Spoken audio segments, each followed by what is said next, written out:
How cola, brothers and sisters. Welcome to AquaBrain TV.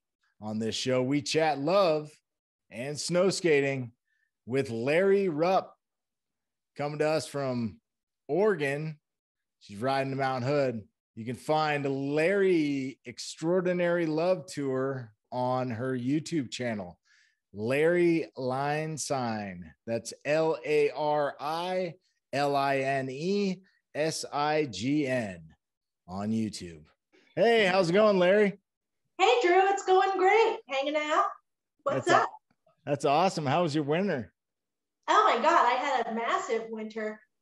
Here at Mount Hood, I'd say I probably got, I don't know, maybe 50 or 60 days on the hill. Wow. Now, are you just snow skating, or are you boarding as well, snowboarding, or? I also ski in addition to snow skating. And so I've been working a little bit on the skiing, kind of like the swerving around, and also trying to do some ski ballet revival too when I was watching so much ice skating during the Olympics. Right on. That's awesome. So when did you start snow skating? How did you come across that? Well, I started snow skating maybe about 5 or 6 years ago. I was working as a vitamin C promo girl at SIA at the convention center in Denver. And so I was walking around and I saw the Hovland snow skating booth, went to their on snow demo, tried a board out, and was hooked forever. Nice. So you ride the Hovland snow skates? I usually ride the buckshot. Okay, cool. And what do you like about the Hovland boards? Have you tried other boards? Well, I tried a lot of other boards. I really like the Hovland because I feel like it's real ergonomic for me and my body type. And I also feel like it's really hard charging because I kind of just like to tear around. Nice. Ride kind of the biggest things I can, rocks. Out at Mount Hood, we got big canyons, where it's like the volcanic canyons.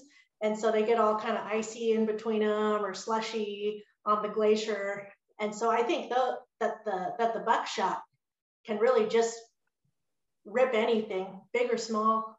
That's got a pretty big nose on it. Mm-hmm. Yeah, and I back mount it pretty far.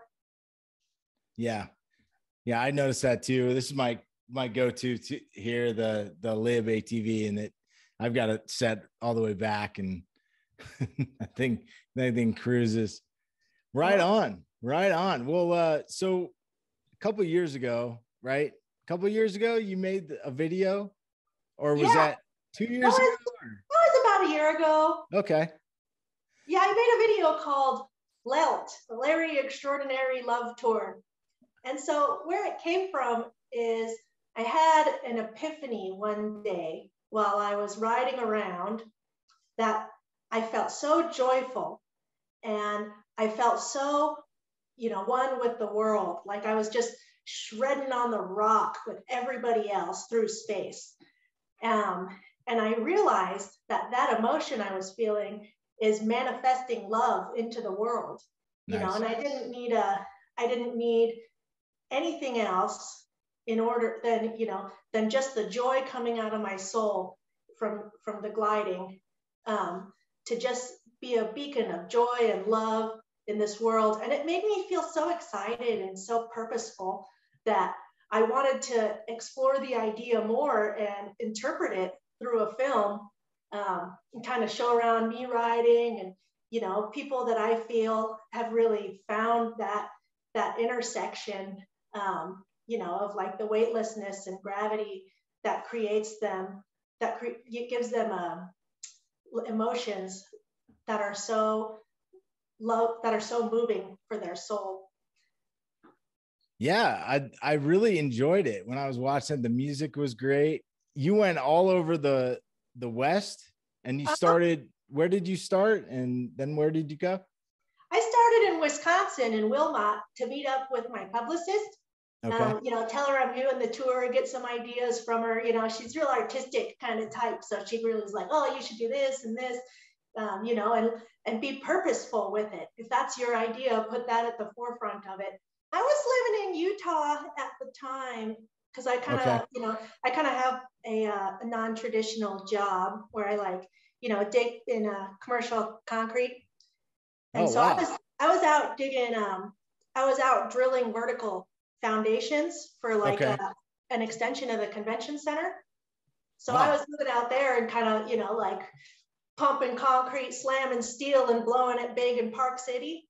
okay. All And right. so I was doing most of the tour was filmed there. And most of the ideas really, I feel like while I was out there in Park City, a lot of people are so consumed by the idea of skiing and snowboarding and our kind of industry, so I was able to sort of get a clearer vision, and just be a little less rogue out there, I think.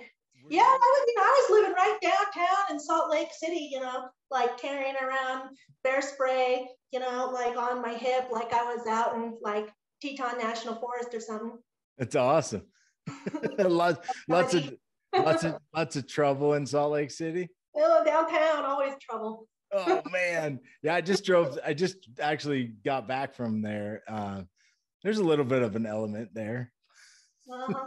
But yeah, that was cool, and then I went Idaho, because all these things, I've pretty much ridden everywhere in Colorado. I'm kind of on like a mission to be a centurion, to ski 100 resorts someday. Really, So that's awesome.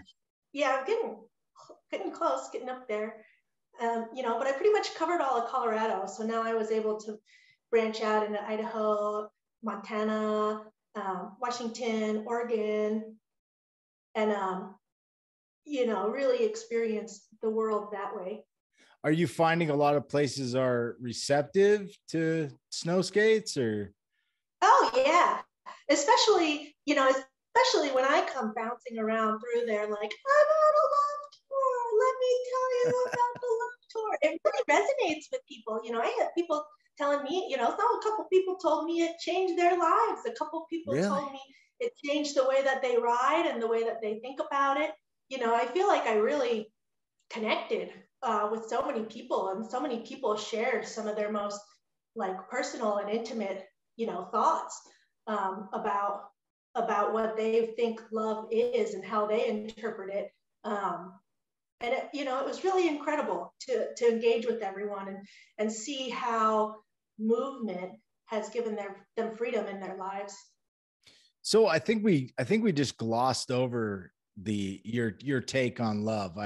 Can you go into that again? Oh yeah. Well, I think it's sometimes I think that it's the most necessary human emotion out there, right next to fear. And what makes it so powerful is because you're having that thought and it manifests into the world and attracts it back at you, and it makes you feel human. And I feel like those are the same kind of feelings, like if I'm holding my partner or if I'm crying with my family, that it's the same sort of power and joy or pain that you feel when you're writing. And so I think that love is so much bigger than a lot of us think of it as, and we don't think about ourselves putting love into the world in just day-to-day things like skating around. We think that there has to be some kind of big emotion, and that it's not just always radiating off of us. Yeah, I heard somewhere that you can live a certain amount of time without food. You can live a certain, less time without water. But, if you have no love, if there's no love, God's love that is inside of you. Right. And that's what you're kind of connecting with that when you have this, when you're moving, like you're saying, when you're you're just hauling down a run and it's all you, and you're like, you get that feeling like of freedom, there's that, and you start to radiate that energy out. And that's, I feel like in the world of extreme sports and stuff, there's also a lot of like negative energy as well. It's weird how it kind of attracts both. Like, yeah, I don't know if you noticed that, but when you look at a lot of graphics and stuff, you'll see, like evil stuff is kind of like and it's like, but that's not what you're saying. You're saying, look, there's this other emotion that I'm feeling while I'm doing this. And it's like, I'm not sure where the skulls are coming from and all that stuff, but like I love this and I want to tell everybody about what I'm doing. And exactly. But it can be so hard to describe, right? Right. And so that's why I was just like, I'm going to make an interpretive film. I'm going to snow it around so that way, you can watch it. The music's going to be banging. And, you're just going to be like, oh, yeah, writing makes me feel like I'm putting love in the world. Because that's what I'm thinking when I'm riding around. I mean, it's such a good take on it. It's such a good take. I mean, and, sometimes my life, the lifestyle I live, it can be so rough, tough, and odd and lonely. And so, having that love and that unity and that connectedness from my board to the world to the rest of humanity, it was such an exciting idea for me, such an exciting, kind of thought for me to have. And I think it really changed a lot of the ways I see the world and interact with the world. That's very cool. I mean, I know for me, I'm going to go and watch it again because like I said, when I was watching it, I could feel that, I could feel what you were putting out, and that's great. So are you thinking about trying to like enter it in any sort of like film festivals, or are you just kind of like, I did this and it's out and what's next? It's kind of tricky because like the music, right? I wanted it to be like banging, like the songs I'm listening to, right? The songs I like. Yeah. So, it's a little bit underground. I guess what would be next would be finding original music or getting a license for the music. So that way, I can reproduce it like that. Otherwise it's not so bad. Being underground, it was sort of a, in a way it was sort of a healing project for myself, but I'm glad a lot of people like it. One guy, he even told me they watched it on a nuclear submarine. Whoa, no way. Yeah, they watched Lelt on a nuclear submarine. So are you getting a lot of feedback? And I think also like, I just cover so much ground and I just believe so much more in like a person-to-person connection than the digital connection anyway. And so I feel like I've really interacted with a lot of local shred communities throughout the whole country. That's awesome. And I see my ideas reverberating back. I feel, I hear people, talking about these kind of ideas a year later, who might not have known about it, but I feel like this positivity has had like that kind of grassroots effect that I wanted it to have. That's very cool. Very cool. Did you ever make it out to any of the competitions? And it's kind of a rhetorical question because I know you did, but can you speak to that at all? Oh yeah, I made it out to the Sort of Natural, and so I won this year and last year, and so that was really exciting. Because as a skier, I see the gates, and I like skiing the gates and whatever. And so, Snowskate gate race, that sounds fun. And the bank slalom was ripping, and then it even got me into slalom skateboarding. So that way, it introduced me to the new sport of that. So that way, outside of snow skate season, I can go and I can do a cone race in the drainage ditch, or I met so many people through that, and so that's kind of been a big blessing for my summer life. Right, boarding and cruising. cruising sidewalks, right? So I used to skateboard. Gosh, I haven't been on a skateboard in a while. I should probably try that. But I used to cruise sidewalks all the time just to get around. And when I found snow skating, that was like, I was like, what? That's what this is, It's like cruising sidewalks. They're gonna go whatever. And so what the heck? But you're talking about longboarding, right? Uh-huh. Uh-huh. And so I've just gotten so obsessed with snow skating, right? Because it's like the best sport ever, I think and so. it makes me think I'm like in love with the world. So I've got to do it, right? And so like I've been trying to cross train with some different sports so that way I can bring it into my snow skating and like shred even harder. Nice. And so like the longboarding, doing like the downhill longboarding and also the slalom longboarding, and the banked slalom longboarding too, because they're different.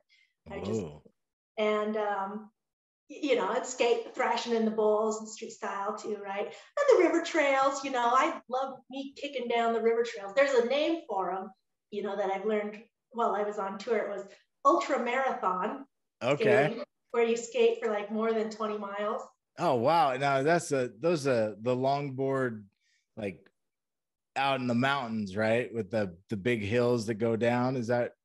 That's the downhill. That's the downhilling. Okay. So what is the marathoning? Oh, it's where you skate on a trail for more, or like on a highway or something for like more than 20 miles. Wow. Like the cyclists. You like those cyclists that do it? Some of them they can wear that kind of stuff. Do you have to wear like the speedos or the skin tight air suits and stuff when you do that, or? No air suit, but I do have a full leather suit for when I'm downhilling. Oh, nice. Yeah, you got to protect your limbs when you. Oh, don't even tell me about it. I got so many scars, man. Like a crash test dummy. Nice. Cool. So what's going on this summer? You got any big plans or? Yeah, I got on with a magazine. Because I've been kind of writing some event coverage articles since I went around, to so many different events and competitions and met so many different people on tour. I would, kind of blog a little bit about it. My cousin Jason, he's a travel vlogger. Okay. Jason Rupp. And so he kind of showed me a little bit about it. And so I got on with a magazine called the Freeride Flyer. Here, I got one right here. Shameless pitch.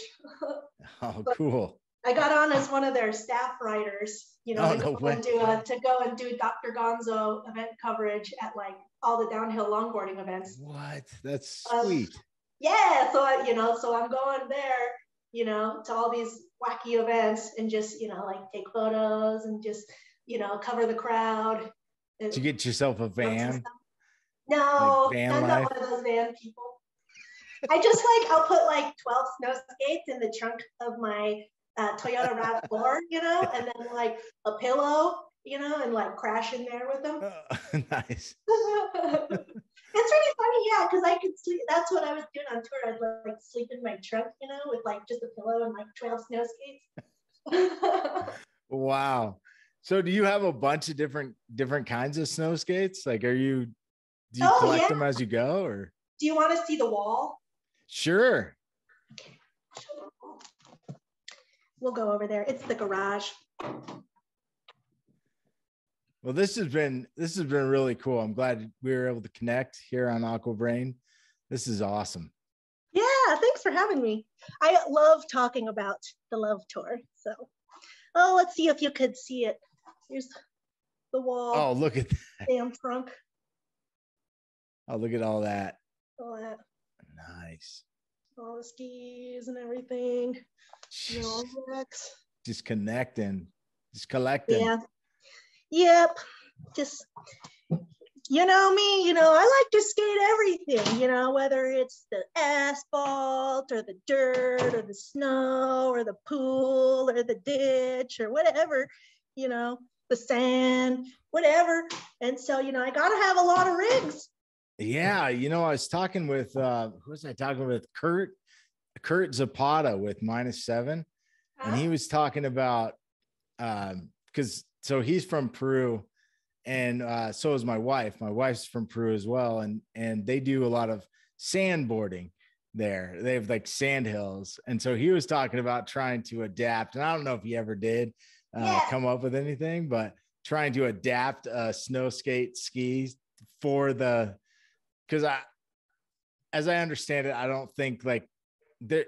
It's not really a crossover. You can't just go take your snowboard and No, you go. can. Oh, You you can. can't. You Oh, you can't. can. All you got to do is you take that black graphite wax, you know, Okay.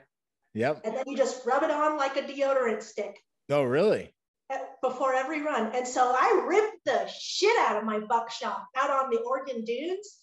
You Oh, know, really? like I'll go hang out with those sandboarding guys, like Dr. Dune out there in Florence in Oregon, and like, yeah, I mean, like out in Utah or Washington, um, or New Mexico, like you can take the biggest, you can like literally just like get on a buckshot, you know, Just climb up to rub. the top of like the rowdiest sandboard claim in America or whatever, and just like rip the shit out of it, like at about the same speeds that like the world record sandboarders have. Wow. Yeah, all you got to do, you just take the black graphite wax, you just rub it Huh. on the bottom at the top of each run. And it doesn't burn up the base. No, not at all. It tunes it a little bit. I guess that Yeah, would. it tunes it a little bit. It takes all the burrs, takes all the spurs out of the edges, and doesn't rip it up at all. Huh. As long as it's soft sand, which if you're in a dune, it probably is real nice consistency. Yeah, it's getting making me think. We got But some yeah, I know dunes you're right. in Boise. Yeah, I know we you're got in some dunes. Boise. You guys got some awesome dunes out there. I We didn't do. get out to those, but I was scoping them. Yeah, all you got to do, Yeah, and they're not that far away, as I understand. you take that Live Tech, and you can just rub a ton of black wax on it, cut yourself a little piece to put in your little puck to put in your pocket and Yep. hike there and do it. Well, I love that graphite stuff. I use it all the time in the spring. I mean, it's like I just rub as much hand wax as I can on there Uh-huh. and Yeah, so you're already there. You're already cork there. it in. And yeah, man, we had a weird winter. I don't know what was hood like this winter. Oh, it was. I mean, we had the drought still as usual, but I'd say it was pretty good. I really like the vibe. There's one other lady, Amanda, there that goes every weekend that I see. She snow skates, and Yeah, so her and I are just like, we're the queens of we're the snow skate queens, snow volcano, and ride around. that's awesome. Yeah, there's always it's always a few. I noticed. The lift ops have up at Bogus Basin. I don't know if you ever ridden there, but that's our closest resort here to Boise, and the lift ops have kind of started getting Uh-huh. like over the last 3 years, they more than. And then there's like, I don't know if you're familiar with like Jeff Tolick and his crew, but they're they got their snow skates, but they're Jeff's, that guy's a wild man. He hikes for his snow. He's an inspiration for sure. But yeah, I just, something about snow skating, when I even talk about it, I'm starting to like just feel the Uh-huh. energy. Yeah, it's like you're talking about your grandma or something. Like, oh, I love my grandma. I love my snow skate. Yeah, it's awesome. I Uh-huh. think I think everyone should try it. They've just try it. I agree. I think, like there's a little learning curve, just like There snowboarding, is. skiing. Yeah, like just if you were a skier who wanted to learn to snowboard or a snowboarder who wanted to learn to ski, there's a little bit. But, like then the progression is just as natural as anything, and people who are naturally athletic can jump on those things and just really, really blow it out of the water. Right. And it's not like you got to be a boarder, you got to be a skateboarder, you got to, it kind of, you could never have ridden any sort of board or ski in your life and step on it and figure it out. It's people ask me, oh, what is it like? Is it like snowboarding? Is it like skateboarding? It's like, it's its own thing. I guess it's kind of like surfing. That's what I tell people. I'm like, I think it's like surfing, except for I've never surfed. So yeah, it's like, I think that's what I tell them too. I'm like, it's like surfing 100-foot wave. That just keeps going. Then I just cruise out, or like skating the biggest pool ever. Yeah. If you're like on a mogul run or something, or if you're on a mogul run, sometimes I'll even tell them it's like bull riding. Well, and it's I think the thing that, because you were talking about the learning curve, and so I've been teaching my 15-year-old daughter the last couple of years. We've been seriously going, and she even bought her own pass this year for next year, which is, I was proud of her. She worked and she was like, wanted to spend her money on it and stuff. And, it's getting over there's a couple of things. If you're going slow, this is what I figured, and you can tell me if you can relate to this. But if you're going slow and kind of like trying to take your time, it's really hard. Like, you got to just get into it and start just flowing, right? If you're trying to like be timid, it doesn't like that. Yeah, like the snowboard, you got to learn the heel stop and the toe stop. Yeah, and just drag them, like drag your, and just follow leap a little if you got to. Yeah, I mean, and then once you get into that, like, especially on like a powder day or in the spring, and you realize, look, the steeper hills are going to be more fun, because if it's grabbing me, the snow, then if I get on a steeper pitch, then I can use that to my advantage. Oh yeah, you ain't gotta tell me. On the powder day, I always grab the snow skate. I'll grab like my Bubba, or something, and then just rail it down this, toss myself down the steepest thing I can find. Do you get the lift ops, or the people in line that are like, "Oh, you're out here on that?" Oh yeah, that must be crazy. It's yeah, I'll tell them something crazy. I'll just be like, "Yeah, I killed my ego today, man," or something. Yeah, I'm glad you brought up the ego, because I think that kind of goes back to what we were talking about. Like, there's a lot of ego in extreme sports or snow sports, but when you let that go, when you're like, look, I'm just doing, and then I think that's where it's really hard to explain, especially to somebody who did such a great job in a video, basically explaining it. Oh, it took me, I wasn't able to explain it until after the movie was done and I watched it. So what do you? I was a rambling wreck. How do you explain something like that? And I've started actually meditating on my heart. This is kind of segueing into something else here, but I've started actually doing some meditation on my heart, and which is where, when you're talking about love, and I feel God's love and the soul, it's in your heart, right? Mm-hmm. And I've started doing that, and it's really helped me be able to connect. And I think living on this planet is so difficult at times, and some of that adversity and stuff is good, right? Like you were saying, fear, right, next to love. And without a little bit of fear, we're not being tested. And then when you get on your snow skate and you're totally on the fringes of fear and totally on the fringes of love, and those fringes intersect, I think it goes so far as to feel, to say you feel unity, to some greater force. Exactly.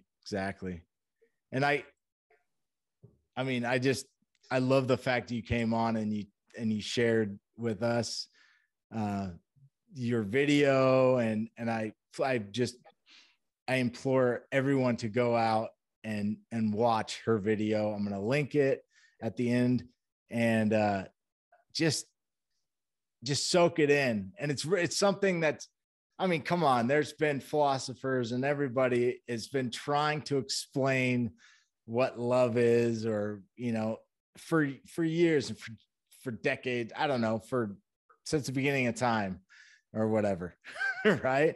But when you can feel something coming out of a video, right, there's a lot of power in that. So I feel like you did a great job. And I think it's awesome that you're like, I couldn't really explain it until I watched the video. And so what is it that you want people to get out of your video? Oh God, I want them to know, that if they're on a board, they're never alone. They're in unity with the whole wide world, the whole universe, maybe, manifesting love into it and inviting it back into their life. And if they're on a board, then it's good. Things are good. Things are okay. And that you're a being of love and light, and you're one with everyone else. It's awesome. Well, cool. Anything that you want to leave anybody with? Oh, well, I think that I really hope you guys watch the movie, and I hope you guys can resonate with it. I think it really changed a lot of the ways I see riding, and I see the world, and I see myself, and maybe next time you're on a board, you might have a little epiphany about how riding makes you feel, and find a way to put it into words yourself, or interpret it yourself through your body movements and your mechanics as you're shredding down. Awesome. Thank you, Larry. Thank you for coming on AquaBrain Chats, and cool. Have a great summer and great next winter. Cool. Thank you so much, Drew. It was an absolute pleasure. Thanks for joining us on AquaBrain TV. Check us out next time for more interesting interviews. Here's how you subscribe to us.